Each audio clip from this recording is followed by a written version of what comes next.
C'est bien beau d'avoir des rêves, c'est un mot dans l'imaginaire qui donne envie pour la métaphore de réaliser, d'accomplir, etc. Mais un rêve, tant que c'est pas réalisé, ça reste qu'un rêve. Donc c'est pour ça qu'il faut pas que ça soit seulement un rêve, mais un objectif. Et donc pour aller plus loin, pour réaliser ces objectifs, il faut les transformer en plan d'action concret. Sinon ça restera qu'un rêve, qu'une utopie et vous passerez jamais à l'action.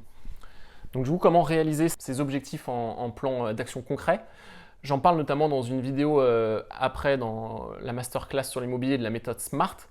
Mais concrètement, ce qu'il faut, c'est décomposer votre objectif en petites étapes sur une durée illimitée. Donc une roadmap en anglais, si vous avez une startup par exemple, une feuille de route, un plan d'action concret qui va, en fonction de votre expérience et de ce que vous entendez, de votre analyse du marché, d'avoir échangé avec des personnes, etc., qui sont en petites étapes qui sont possibles à réaliser.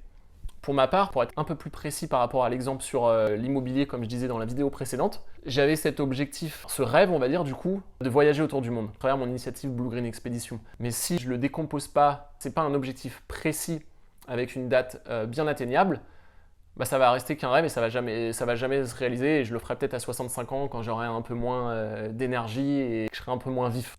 Ce rêve, cet objectif, je l'ai voulu lui donner une date précise, donc qui était avant mes 30 ans, qui était de remplacer l'équivalent de mon salaire par des revenus passifs, donc pour pouvoir être indépendant financièrement et financer mon tour du monde. Et ça, du coup, quand je me le suis fait cette déclaration, c'était à 25 ans. Donc je voulais me donner 3 ans, entre 3 et 5 ans pour réaliser cet objectif. Et ensuite, je me suis renseigné autour de moi, en fonction de ma capacité d'emprunt, etc. Déjà si c'était atteignable et en combien de temps, suivant ma capacité. Combien de biens immobiliers fallait que j'achète, à quelle rentabilité pour pouvoir le réaliser. Et ensuite, sous combien de temps pour voir si c'était possible. Du coup, un bien immobilier en moyenne pour l'acheter, le temps de faire les visites, de faire l'offre, s'il y a des travaux, d'avoir les premiers loyers, etc., ça prend minimum 4 à 6 mois. Donc sur une période de 3 ans, il fallait que j'ai le temps de réaliser ça. Et donc du coup, le plus dur pour respecter un plan, c'est pas de passer de 0 à 10, mais c'est vraiment de passer de 0 à 1. C'est cette première étape, cette première marche qui va lancer le mouvement et l'effet boule de neige pour vous élancer et surtout vous rassurer. Le fait de réaliser cette première étape, ça sera plus simple pour réaliser la deuxième étape. D'ailleurs, c'est ce qu'on ressent et j'en parle beaucoup plus en détail dans mon autre masterclass sur l'immobilier, pour ceux qui veulent aller un peu plus loin. C'est d'ailleurs comme ça que la banque, elle analyse votre profil en fait. Financer le premier bien immobilier, c'est beaucoup plus dur que financer le deuxième bien immobilier. Parce que financer le premier bien immobilier, vous pourrez lui montrer que vous avez réalisé le premier bien immobilier avec des chiffres concrets, les bails qui sont signés, les loyers et les virements qui sont réalisés sur votre compte bancaire. Et donc du coup, ça va la rassurer. Vous arriverez beaucoup plus facilement à convaincre la banque de financer votre deuxième bien immobilier que votre premier bien immobilier. Et donc voilà, et donc ça, cet exemple concret, pour moi, c'était ma façon de réaliser mes rêves et donc surtout mes objectifs.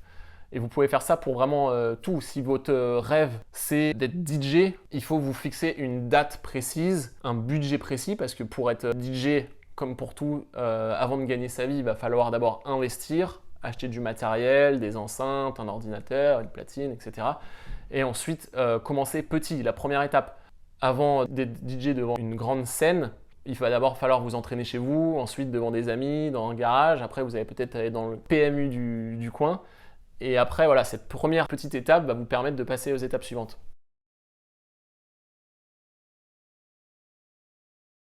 Du coup, pour l'exercice de cette vidéo, encore une fois, donc j'ai mis un lien en dessous de la vidéo. En gros, c'est de mettre à plat, sous forme de mind map, et de décomposer votre why, donc votre why, votre pourquoi, ou vos rêves, comme vous voulez, sous forme d'objectifs. Vous allez pouvoir les catégoriser et bien écrire à plat, étape par étape, pour pouvoir aller vers vos objectifs et les réaliser.